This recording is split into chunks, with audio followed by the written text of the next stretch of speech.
इस आनंदमय अवस्था को सबको स्वागत है।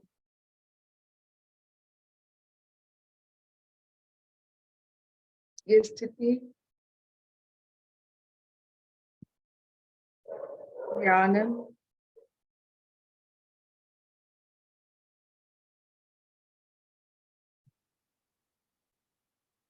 सब स्थिति में रह सकते हैं। इसमें रहने के लिए कोई कंपटीशन नहीं करना पड़ता है। सबके लिए आनंद में जगह है।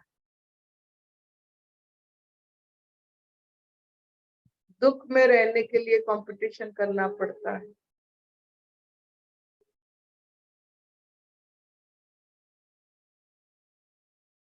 ये दुख सुख की कंपटीशन चलेगा, लेकिन आनंद में भरपूर जगह। जो व्यक्ति किसी भी स्टिमुलस को आनंद में बदल सकता है, वो मैजिशियन।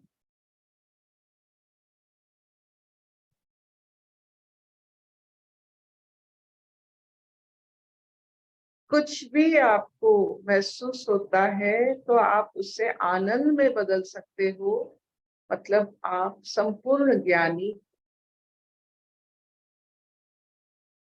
एक अच्छा मैथमेटिशियन हर एक प्रॉब्लम को शून्य बना सकता है।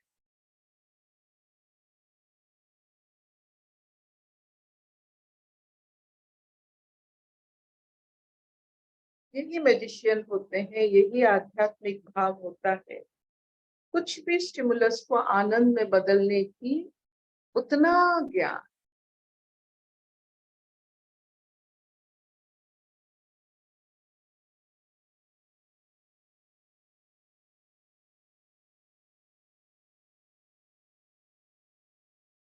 रोम रोम पुलकित हो रहा है।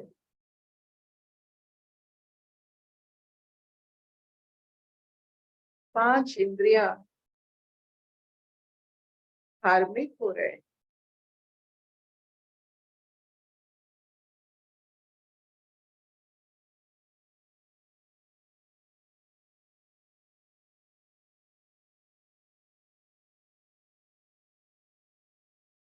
ऐसी अवस्था,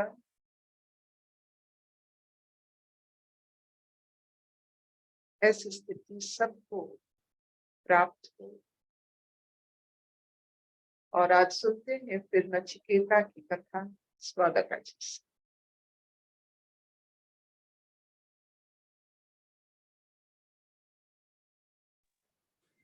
हरिओम अर्पिता। सभी प्रेमियों को मेरा प्रणाम। आज पढ़ेंगे चतुर्थ श्लोक, कठोपनिषद द्वितीय अध्याय द्वितीय वल्ली का। देहस्थ आत्मा ही जीवन है। अस्य विस्त्रंसमानस्य शरीरस्थस्य देहिनः देहाद्विमुच्यमानस्य किमत्र परिशिष्यते एतद्वै तत्।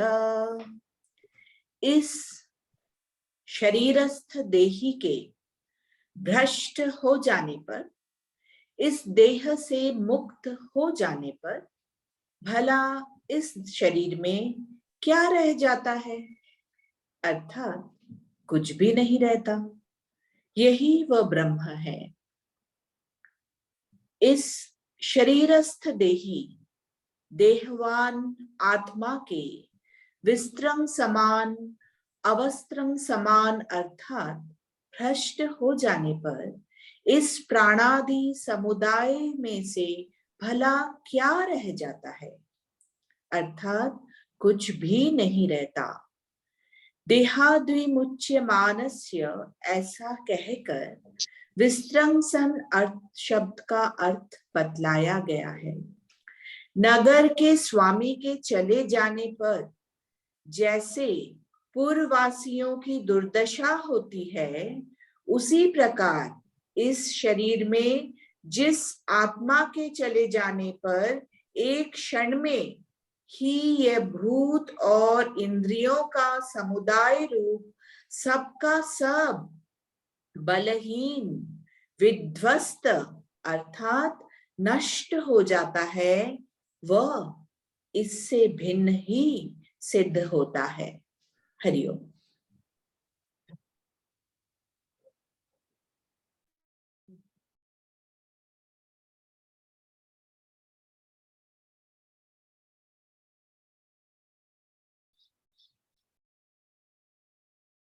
हमारा ये जो हम जीवन बिताते हैं संसार में, इस शरीर को लेकर बहुत गुमान है हमें। शरीर है इसलिए हमारा वजूद होने के कारण हम जैसे यहाँ समय में अपना दस्तखत करना चाहते हैं, अपनी वजूद की पहचान बनाना चाहते हैं। जैसे चौक ब्लैक बोर्ड में लिखता है, वैसे शरीर समय पर संसार पर लिखता है, और इसे हम बहुत मान्यता देते हैं। अगर हमारे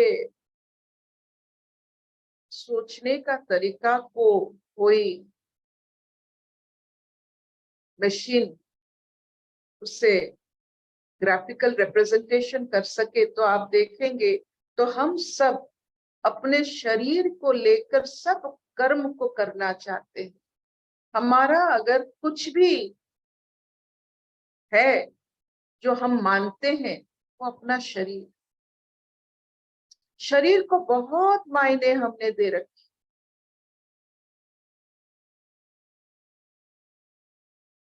वो सही है। शरीर मात्रम खलु धर्म साधनम, शरीर माध्यम खलु धर्म साधनम। तो ये सही है कि हम शरीर को बहुत ही उच्च स्तर दे, उसका देखभाल करें।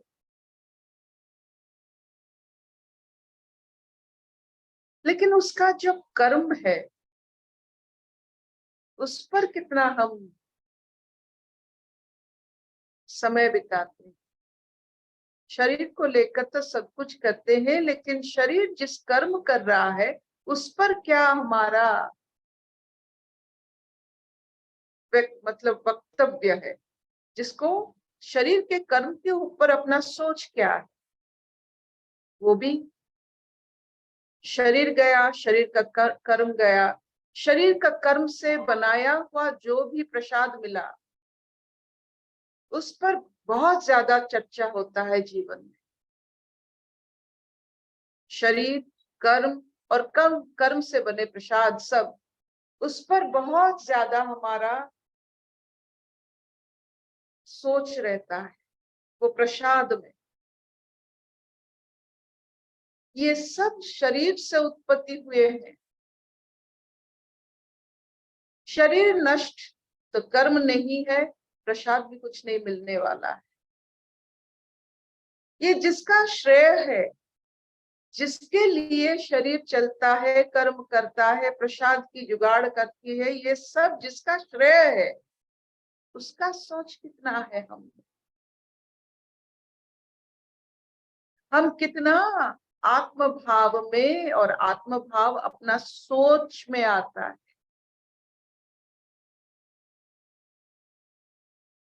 जब हमारे घर में इतने सारे इलेक्ट्रिसिटी की मशीन सब चलते हैं, तो हम जरूर इलेक्ट्रिसिटी का सोच रहता है कि इलेक्ट्रिसिटी ना रहने से ये नहीं चलेगा।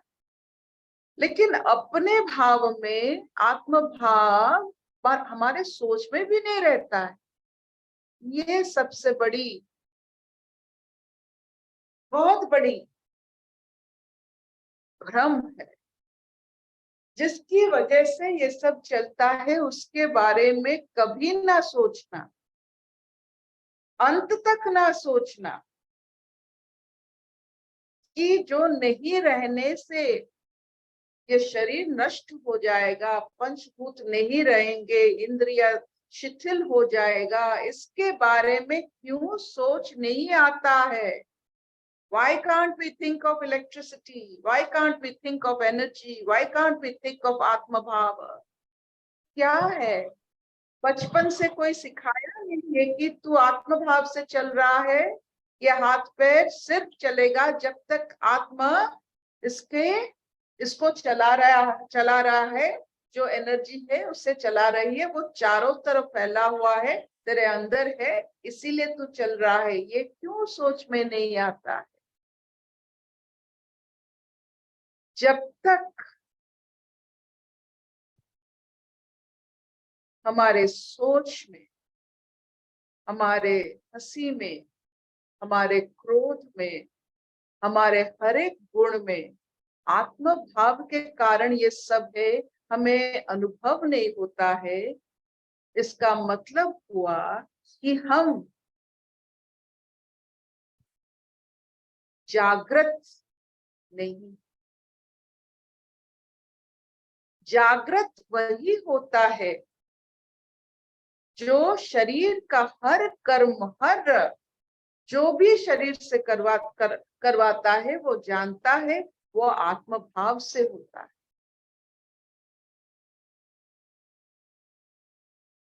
जैसे हम सब जानते हैं इलेक्ट्रिसिटी का ये सब चलन होता है, वैसे आत्म भाव से सब कुछ चलता है।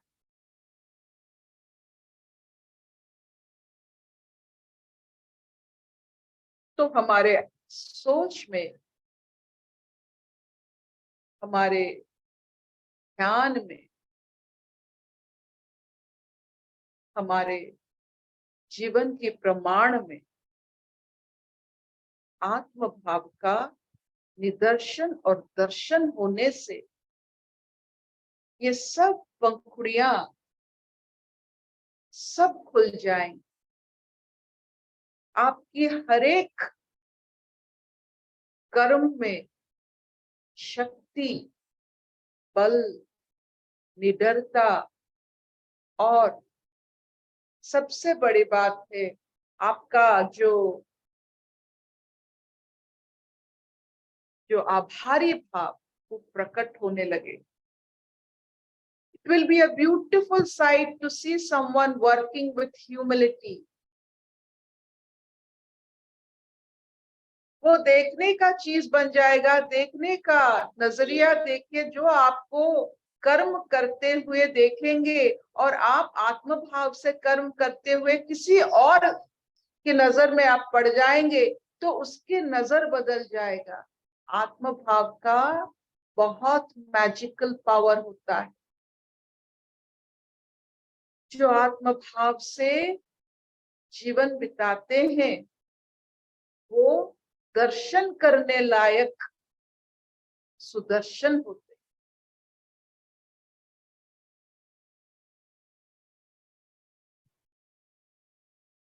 शरीर को मान्यता देना बहुत अच्छी बात है, लेकिन शरीर को चलाने वाले को मान्यता देना वही अपना सनातन धर्म। शरीर को सुंदर भाव से उसको रखना, उसको सजाना, ये संसार का धर्म है। और शरीर जिससे चलता है उसको अपना जगह देना जीवन में, वो सनातन धर्म है।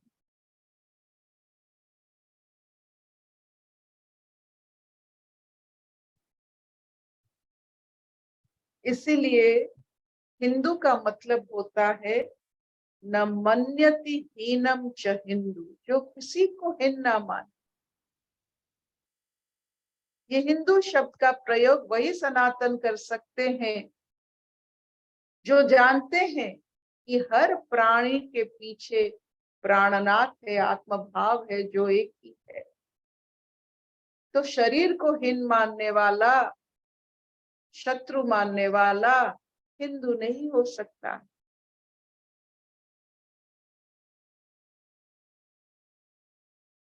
सनातन धर्म का एक अंश हिंदू, जो किसी को हीन ना माने, ये तो बेसिक है। सनातन धर्म को जानने के लिए ये सबसे बेसिक कला है कि किसी को हम हीन ना माने, ना कौवे को, ना चींटी को, ना सांप को, ना गिद्ध को, ना किसी। सब एक ही मतलब एक ही सोर्स से चलते हैं। तो नचिकेता को जो समझाया गया,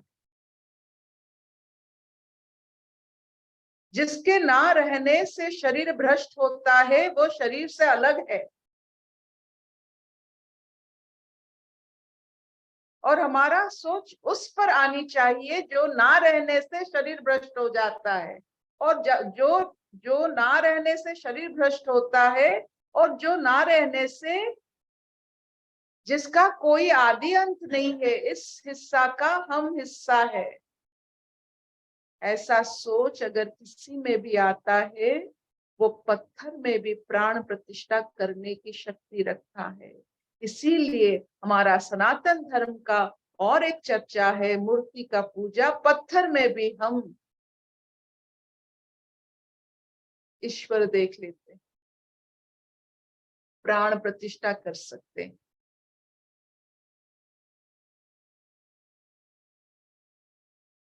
जो इंद्रिय देख नहीं सकता, वो हमारे ज्ञान से हमें प्रतीत होते हैं, प्रत्येक होते हैं। ज्ञान से हमें आत्मभाव मिलता है, इंद्रियों से नहीं।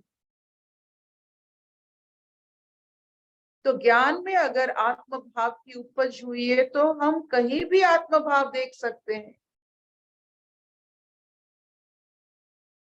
पत्थर में। तो इस अवस्था को कौन जान सकता है, कौन वहां पहुंच सकता है? जो ज्ञान से जिनको पता चलता है कि ये शरीर जिसकी वजह से चल रहा है, वो चारों तरफ विद्यमान है, पत्थर में, पानी में, सब में। तो इसीलिए आपने देखा होगा रामचंद्र जी को पानी को प्रणाम करते हुए, वृक्ष को प्रणाम करते हुए, पंछी को प्रणाम करते हुए, गिलहरी को प्रणाम करते हुए। ऐसे से अनुभव, महाअनुभव जिनको हुआ है, वही ऐसे होते। Will this do?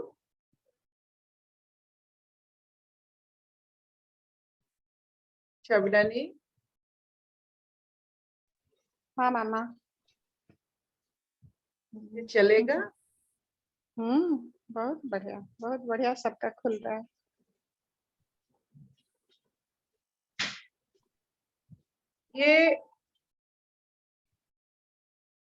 ये ज्ञान ही तो है। और इस ज्ञान जो आपने यहां तक पहुंचा है, आपने इस रास्ता को यहां तक लाया है, आपकी धैर्य को, आपकी इच्छा शक्ति को बार बार नमन करते हैं कि आज हम इसके बारे में बात कर रहे हैं। नहीं तो अपने दुख सुख के हिसाब की पलड़े लेकर हम हर समय बैठ जाते हैं मार्केट में। तेरा कितना दुख है, मेरा कितना दुख है, तेरा कितना सुख है, मेरा कितना सुख है। इसी के बारे में घिस घिस के हमारा जीव अपना रस खो देता है। आज बात कर रहे हैं उसकी जो चारों तरफ विद्यमान है, जिसके ना रहने से शरीर निष्क्रिय, भ्रष्ट, नष्ट हो जाता है। उसी के बारे में हम बात कर रहे हैं।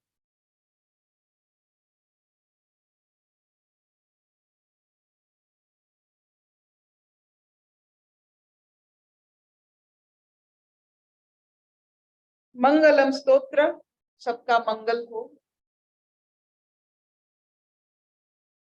ओम भूमि मंगलम, उदक मंगलम, अग्नि मंगलम, वायु मंगलम, गगन मंगलम, सूर्य मंगलम, चंद्र मंगलम, जगत मंगलम, मंगलम, जीव मंगलम, देह मंगलम, मनो मंगलम, आत्मा मंगलम, भवतु भवतु भवतु।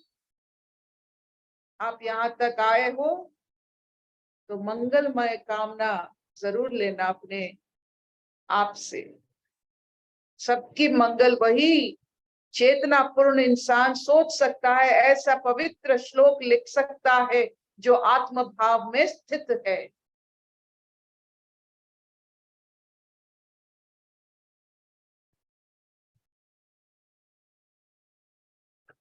प्रश्न कुछ है आपकी? यानी प्रश्न है आपकी कोई? Shabinani, anything to ask for? अभी तो कुछ आ नहीं रहा है।